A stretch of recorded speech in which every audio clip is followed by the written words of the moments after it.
We enter mock draft mania as the draft is just over a week away. That and more on today's episode of Locked On Bucs.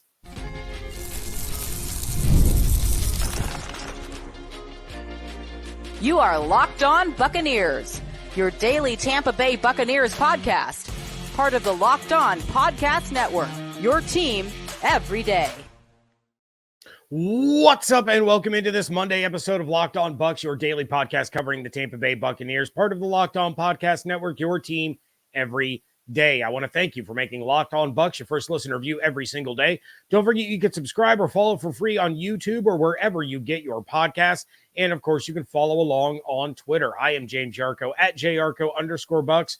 Credentialed member of the media covering your Tampa Bay Buccaneers as deputy editor of SB Nation's BucsNation.com. Here with you every Monday through Friday, along with the everydayers. And for that, I want to share my appreciation for your continued support of the show.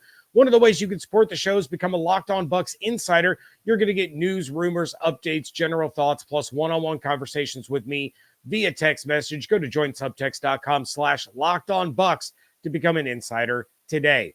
This episode is brought to you by FanDuel. Make every moment more. Right now, new customers get $150 in bonus bets guaranteed.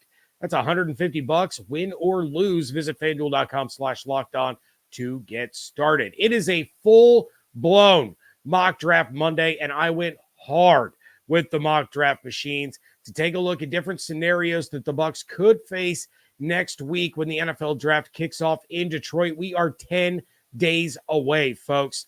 We are approaching single-digit days away from the NFL draft, and then we're not talking about who the Bucs could get, who the Bucs should get, but who the Bucs did get. So it's time to really hit that home stretch hard. So my approach to this episode and these mock drafts was to take a look at different ways the Bucs could address their needs based on offensive or defensive players first, and then playing the board with the best player available at positions of need. I'm not going to lie, there were a few times I was debating between two different players at two different positions, and I took the wrong one because a player at the same position that I ended up taking was available with my next pick, and it was a player I liked for the Buccaneers, and then I wasn't able to address the position that I didn't go with, so it ended up coming around and biting me in the butt. But those are the chances that you take in the NFL draft. It's unpredictable. Hindsight is always going to play a factor. I was just using hindsight talking about O.J. Howard on an episode last week of all the players the Bucs could have gotten had they not drafted O.J. Howard in the first round. That's part of the game. You make the most informed and the best decision that you can, or you feel that you can in the moment, and then you let it play out and you see what happens. But my rules for these mock drafts were simple. All of these mocks were conducted on Pro Football Focus's mock draft simulator with all of the sliders for public versus Pro Football Focus board, draft for need, care for positional value, and randomness were all right in the middle. I didn't move them to the right. I didn't move them to the left. They were all straight up and down in the middle. I also did no trades. I did not accept any trades from teams. I did not offer any trades to teams. I simply played it straight, and whatever the Buccaneers pick is as it stands right now is where I picked these players.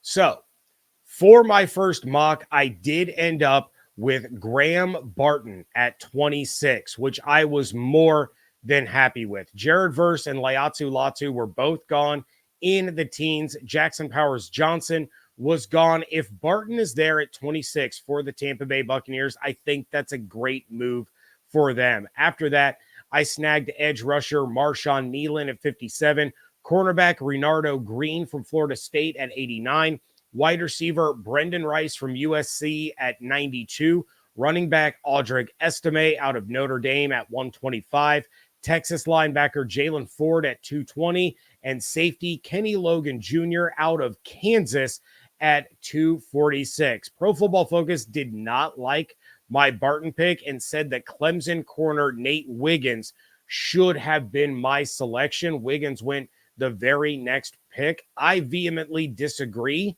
but they gave me a B for the Graham Barton pick, saying that I missed out on value with Nate Wiggins. My worst graded picks were Brendan Rice at 92 and Kenny Logan at 246, both receiving C pluses, but my overall grade was a B plus, and it was listed as being in the top 73% of Buccaneers mock drafts. That's not exactly great, but here were my thoughts going through these rounds. So Barton is a locked and loaded starting guard on day one. So you've immediately upgraded your offensive line next Thursday in round one of the draft.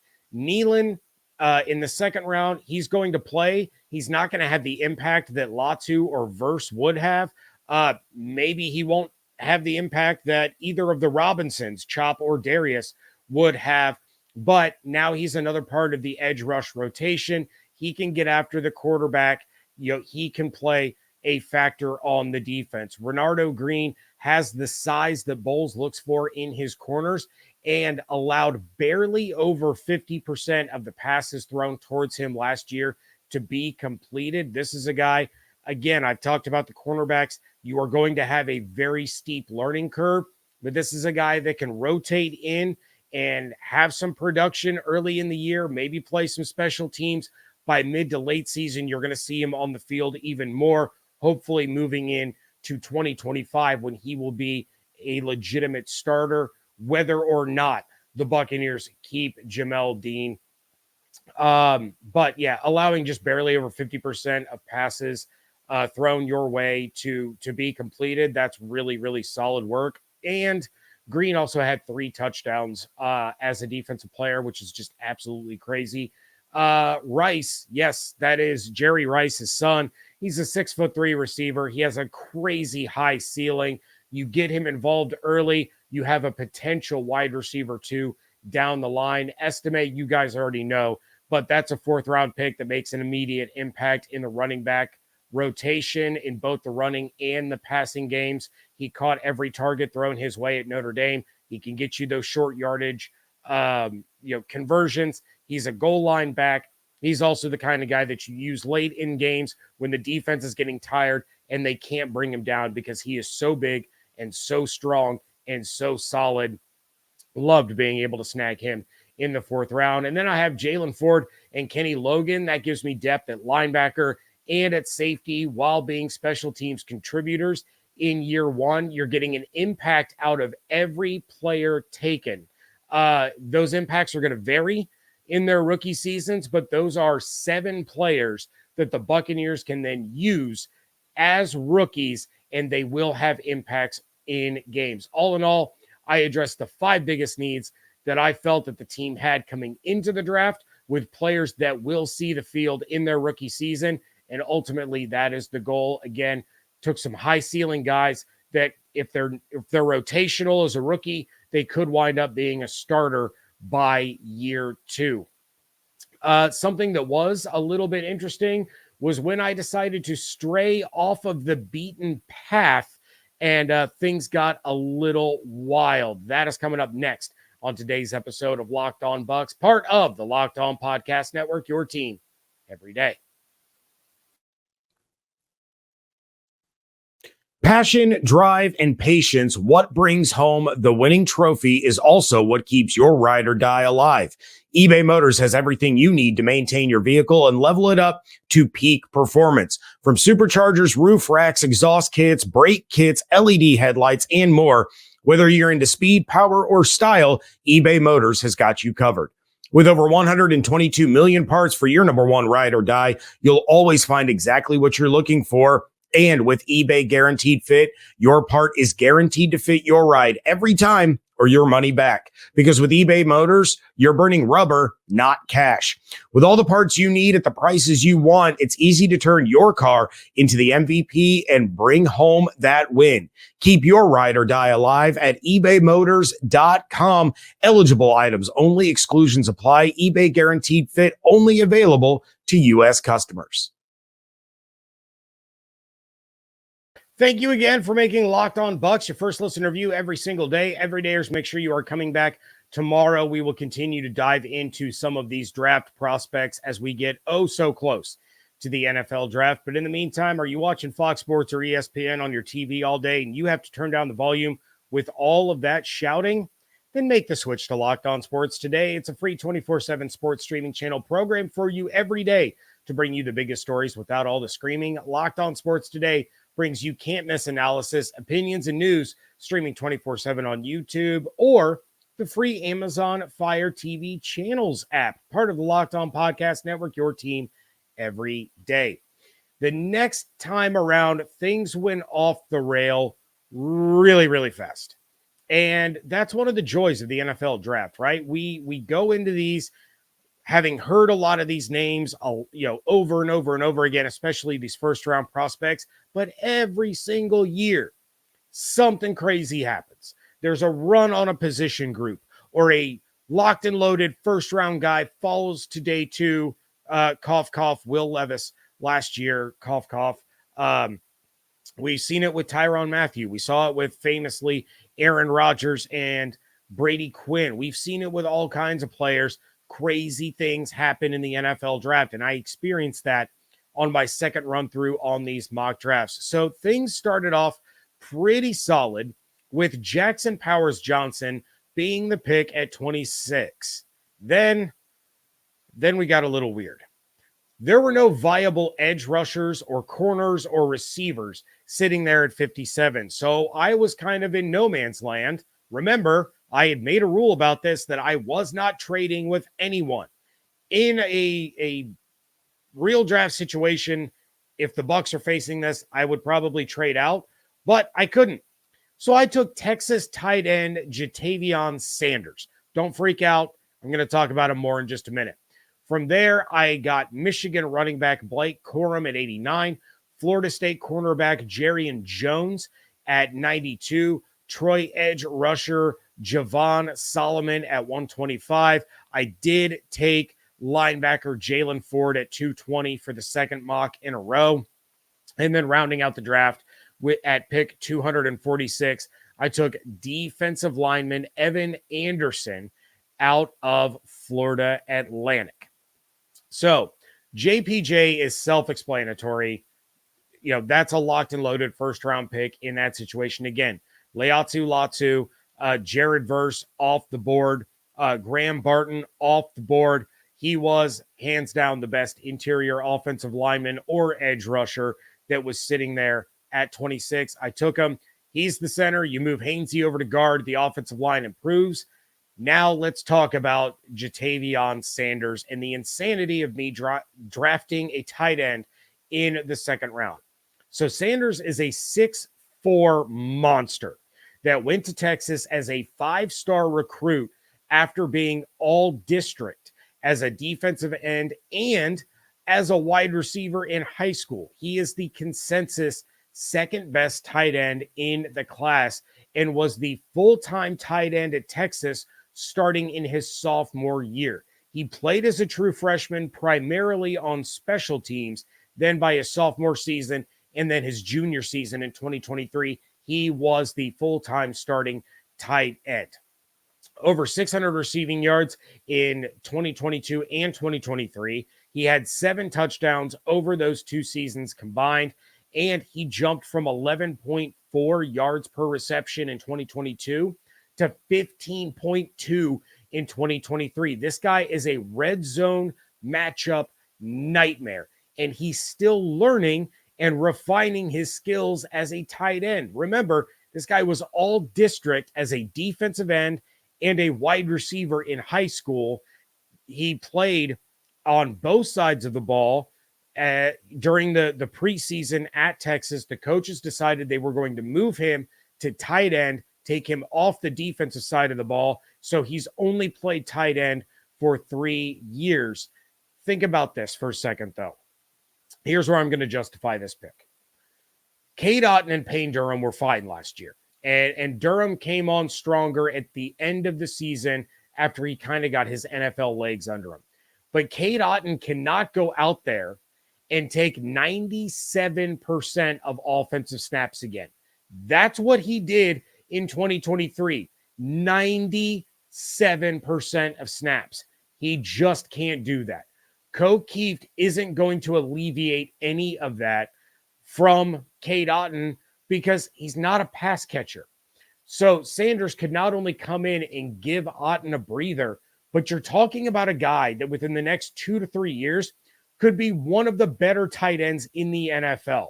To me, in the situation that I was in, it made sense to upgrade a position that one player had to do almost everything last year because there was no one to take that load off of his plate.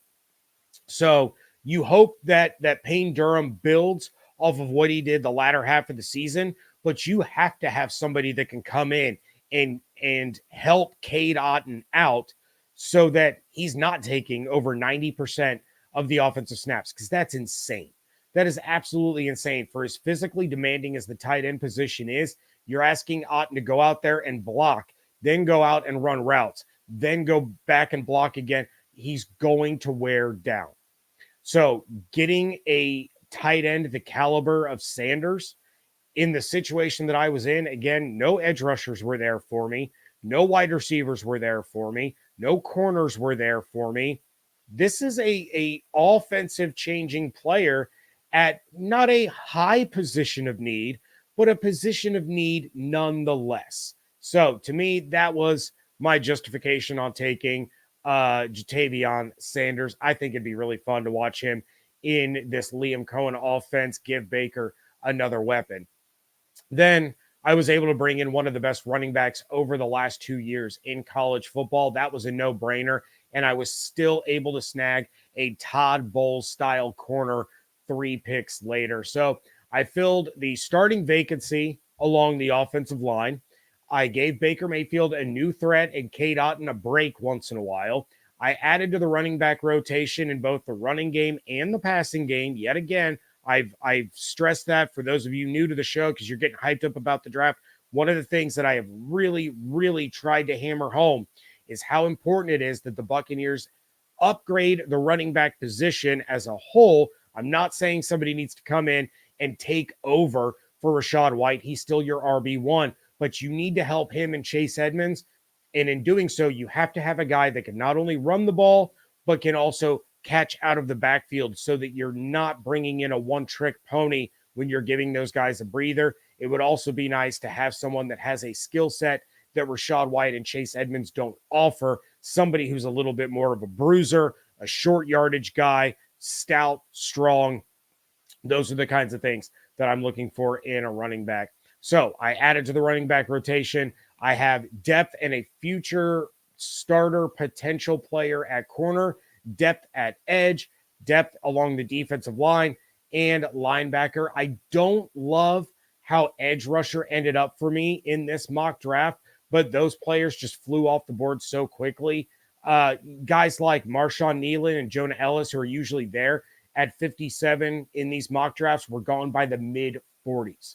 So overall, Pro Football Focus liked this draft, graded it an A-, so they liked it better than my first one, and then they rated it as being in the top 64% of Buccaneers mock drafts. But I'm going to tell you right now, I already told the insiders after I was done doing all of these mock drafts, the stars aligned, and I pull off what might be the best Buccaneers mock draft you will see ahead of the 2024 NFL draft. That is coming up next on today's episode of Locked On Bucs. I've been told that I'm a competitive person, and there are plenty of people out there that will attest to that. So, yeah, I will admit it. I have a competitive side. We all do. And my competitive side is a big fan of Monopoly Go. I'm sure you've heard of it. It's been downloaded over 150 million times. It's a great twist on Monopoly where you play on not one, but hundreds of Monopoly boards in crazy locations, building up amazing cities that bring you big money. But the best part is messing with my friends. I can charge them rent on my iconic properties, just like classic Monopoly, but now I can also rob their vaults of riches for myself. And the leaderboards show me who the biggest Monopoly tycoon is, and I will not rest until I sit atop that leaderboard. But it's not just my competitive side that loves it. You can team up with friends and people all around the world in timed tournaments to earn huge rewards. So get in the game and join your friends. Download Monopoly Go now, free on the App Store or Google Play. It's playoff time in the NBA and NHL. Baseball's in full swing, and FanDuel is your place to bet on every game. Right now, new customers get $150 in bonus bets guaranteed. That's $150 win or lose. The Boston Celtics are the favorites to win the NBA Finals at plus 160, while the defending champion Denver Nuggets are plus 350. If you're looking at those always exciting Stanley Cup playoffs, the Florida Panthers and Carolina Hurricanes are tied as the favorites at plus 700 each, while the Dallas Stars are the favorites out of the West at plus 800, and the Tampa Bay Lightning are 12th at plus 2,400. Bet on everything from slap shots to home runs and slam dunks, all on an app that is safe, secure, and easy to use. So what are you waiting for? Visit FanDuel.com/lockedon and make your first bet an automatic win. FanDuel, America's #1 sportsbook. Wrapping things up here on a mock draft Monday edition of the Locked On Bucs podcast. And I have one more mock that I did that I'm going to bring you guys. And just a reminder about my rules. There were no trades in these mock drafts, all the sliders right down the middle so that it didn't really lean any which way. It was as average as you were going to get. And I told you I was going to take a couple of different approaches. I was going to address offense first. I was going to address defense first. I was going to see how the board felt to me. Well, that last mock that I did, I took offense first, and then I took offense second, at tight end of all positions. And then I took offense third at running back. So, that one was a little bit wild, but this mock draft, I'm telling you guys, is a thing of absolute beauty. At pick 26, I was able to get UCLA edge rusher Laiatu Latu, followed up by Zach Frazier, the center out of West Virginia at pick 57. Then wide receiver Keon Coleman out of Florida State. I don't know what it was with me and Florida State players in round 3 for these mock drafts, but I land another one. This one, absolutely incredible. Then 3 picks later, I'm taking a Tennessee running back Jalen Wright. Coming back on day 3 at pick 125, I got Auburn corner DJ James. Then at pick 220, I got North Carolina defensive lineman Miles Murphy, before rounding things out in the 7th round with Ohio State Buckeye linebacker Steele Chambers. For those of you watching on the YouTube right now, you can see this list in its perfection. PFF graded this mock draft an A+. Every single individual pick on this mock draft got an A+. And PFF said it was in the top 9% of all Buccaneers mock drafts. I would like to see the one that is in the top 1% because I don't know how it would have been done. Starting edge rusher that is going to come in and immediately be the big impact anchor of the pass rush. A starting offensive lineman that projects to move to guard, but could potentially stay at center while Hainsey moves over to guard. Either way, huge offensive line upgrade. You get a wide receiver 3 with the skills to become a wide receiver 2, also an immediate impact guy. A 3-down running back coming off a 1,000-yard season. He can catch the ball out of the backfield. He can find little creases in the offensive line and get big bursts and big gains. Then you get another prototypical Bowles corner out of the Buccaneers cornerback factory that is Auburn, where he can contribute early on special teams, but has the IQ and the skills to become that starter either mid to late season, his rookie year, or moving into next season, which is what we're looking for in that cornerback. Again, I did a deep dive on these cornerbacks and how difficult it is for them to be able to get a full grasp on what Todd Bowles asks out of his secondary. Any corner that you take needs to be a guy that can be a starter, but that you don't have to rely on to be a starter, immediately as a rookie. Then a defensive line depth and rotational guy to move in and out, keeping Logan Hall or Kalijah Cansey fresh, and a special teams contributor that can be depth at inside linebacker. This season, this mock draft nailed it, in my opinion. Not sure how some of these guys fell to me, but if the Bucs walked away with this haul next weekend, I think there are going to be some very happy Locked On Bucs listeners and viewers over the course of those 3 episodes. So I'm going to go ahead and throw these up here one more time for those of you watching on the YouTube. For those of you listening, another quick rundown. Mock draft number 1. In the first round, I got guard Graham Barton. Second round, edge rusher Marshawn Nealon out of Western Michigan. Third round, I got cornerback Renardo Green out of Florida State and wide receiver Brendan Rice out of USC. Fourth round, Audric Estime, the Notre Dame running back. Sixth round, Texas linebacker Jalen Ford. And then seventh round, safety Kenny Logan out of Kansas. That was mock draft number 1. Mock draft number 2. In the first round, it was Jackson Powers Johnson to come in and be the center. Second round, tight end Jatavion Sanders out of Texas. Third round, running back Blake Corum out of Michigan and cornerback Jerian Jones out of Florida State. Fourth round, edge rusher Javon Solomon out of Troy. Sixth round, again, Jalen Ford, the linebacker out of Texas. And then in the seventh round, defensive lineman Evan Anderson out of Florida Atlantic. Final mock draft, number 3. First round, it was edge rusher Leatu Latu out of UCLA. Second round, West Virginia center Zach Frazier. Third round, wide receiver Keon Coleman out of Florida State and running back Jalen Wright out of Tennessee.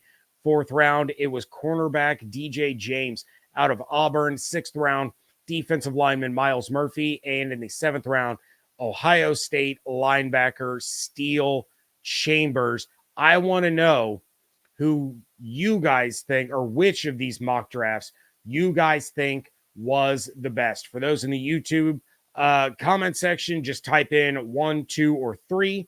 For those listening on the podcast, send me a tweet at @Yarcho_Bucs or at Locked On Bucs and let me know if you liked 1, 2, or 3 the best. For you insiders, of course, you guys can text me directly and let me know what you thought of these mock drafts. And let me know what you thought about the idea of drafting a tight end in the second round. I know it's not something that we've really talked about. It's not a situation that I really would have thought the Bucs would have been in, but let me know what you think of Jatavion Sanders, the big tight end out of Texas. I think it would be a really, really interesting exercise, or I guess I found it to be a very interesting exercise going through that and then thinking, okay, well, this is what this guy brings to the table. This is what he does for the offense. This is what he does for Cade Otton.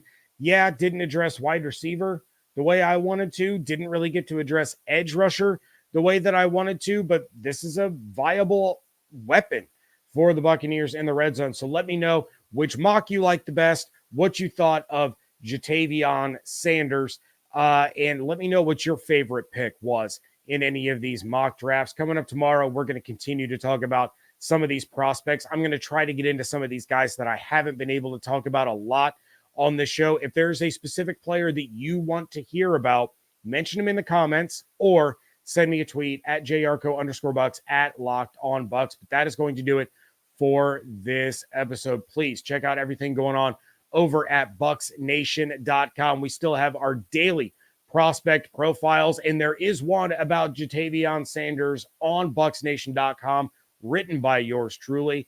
Go ahead and check that out. But prospect profiles every single day leading up to the NFL draft. Follow along on Twitter at Locked On Bucs, at @Yarcho_Bucs. Make sure you're subscribed to the YouTube channel and subscribe or follow wherever you get your podcasts. Gonna have more live episodes coming up this week. I'll try to give you guys the heads up as early as I can. Definitely on Friday, like we've been doing, but we will be going live at least once this week, maybe more. Last thing, become a Locked On Bucs insider. Enjoy some one-on-one text conversations with me. Go to joinsubtext.com/LockedOnBucs. Hope you all have an absolutely outstanding day. Stay safe, stay healthy, fire the cannons. I want to thank you so much for joining me right here on Locked On Bucs, part of the Locked On Podcast Network, your team every day.